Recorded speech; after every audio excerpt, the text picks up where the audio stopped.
Hello everyone, I welcome you all to my channel. आज हम discuss करेंगे previous year question science की जो यूपीटीसीटी में और क्लास 12th के बोर्ड एग्जाम में पूछे गए हैं।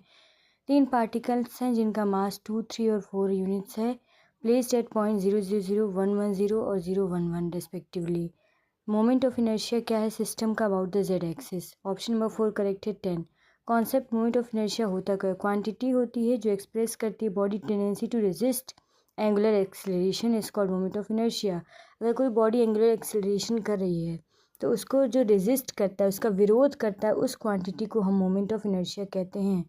पॉइंट मास के लिए मोमेंट ऑफ इनर्शिया सिंपली क्या होता है, mass times square of the perpendicular distance to the axis of rotation, यानी I equals to M R square, जहाँ आई मोमेंट ऑफ इनर्शिया है, एम मास है। रिजिड बॉडी सिस्टम के लिए moment of inertia सम होता है सभी मोमेंट ऑफ इनर्शिया के of all its particles taken about the same axis, उनका ये सम होगा। रिजिड बॉडी के लिए moment of inertia is the sum of the moment of inertia of all its particles taken about the same axis. सभी particles का sum होगा जो same axis के अलोंग टेकन होंगे, लिए जाएंगे।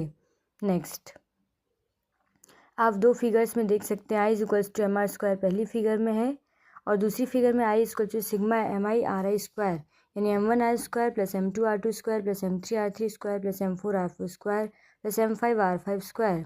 Distance between 2 points in 3D, दो points के बीच में distance in XYZ space is given by the following distance formula.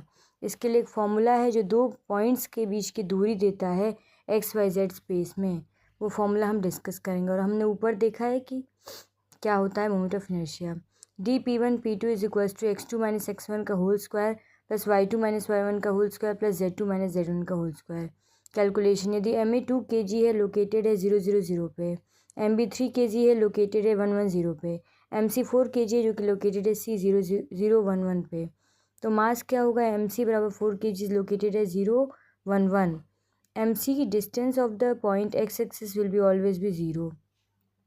Distance of the point z axis will always be 0।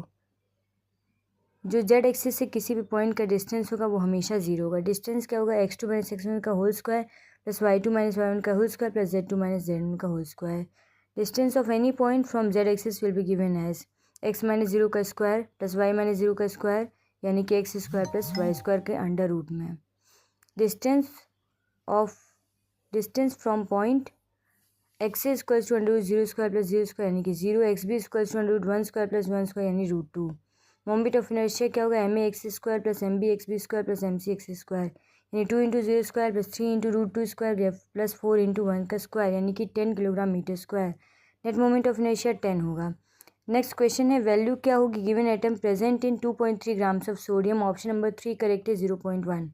कितने number of gram atoms present होंगे 2.3 gram sodium में, तो वो होंगे 0.1। इसके कैलकुलेशन देख लेते हैं। ग्राम एटॉमिक मास क्या होता है, atomic mass express in grams, gram atom. Gram molecular mass express in grams बराबर gram molecule. For example, gram atomic mass of oxygen is given by, और gram atomic of oxygen is equal to 16 gram. Gram molecular mass of oxygen और gram molecule is equal to 32 gram. O2 का 32 होगा, oxygen atom का 16 ग्राम होगा। Atomic mass of sodium 23 U है, ग्राम atomic mass of sodium 23 ग्राम होगा। तो 23 gram sodium कितने atoms contain करेंगे, एवोगैड्रो नंबर, यानी 6.022 इंटू 10⁻23। तो 1 ग्राम सोडियम कंटेन करेगा Na/23, 2.3 कंटेन करेगा Na/23 इंटू 2.3, 1/10 होगा, यानी 0.1 Na। तो value of gram atoms present in 2.3 grams of sodium is 0.1। Next, कौन सा कंपाउंड है जो एक्सपेंडेड ऑक्टेट नहीं दिखाता है, NO2 नहीं दिखाता है। कॉन्सेप्ट एक्सपेंडेड ऑक्टेट होता क्या है, elements in and beyond the third period of the periodic table have apart from 3s and 3p orbital 3d orbital also available for bonding. In a number of compounds of these elements there are more than 8 valence electron around the central atom.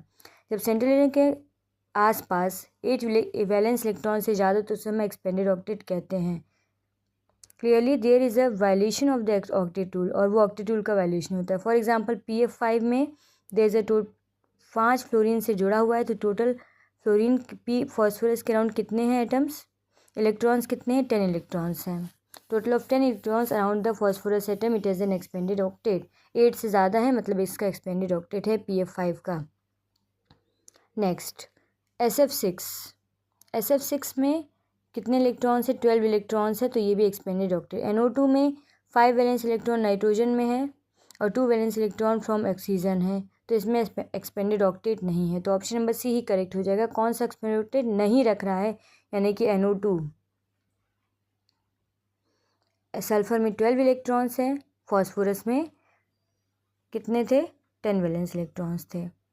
SF6 में देख लीजिए आप, 12 valence, clear image है ये।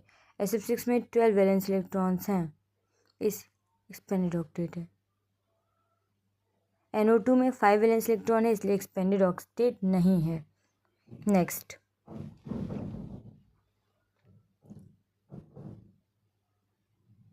Next कौन सा compound दिया था हमें? आइए देखा जाए। नेक्स्ट कंपाउंड था H2SO4। It has an incomplete octet, it can not form an exact number. ये H2SO4 में सल्फर के पास 12 इलेक्ट्रॉन है, तो इसलिए इसका भी एक्सपेंडेड ऑक्टेट है, तो करेक्ट ऑप्शन होगा जो does not show expanded octet NO2। और NO2 क्यों हो? क्योंकि exact number of electron pairs इसमें नहीं है, तो इसलिए ये इनकम्प्लीट ऑक्टेट है। Thank you and have a nice day.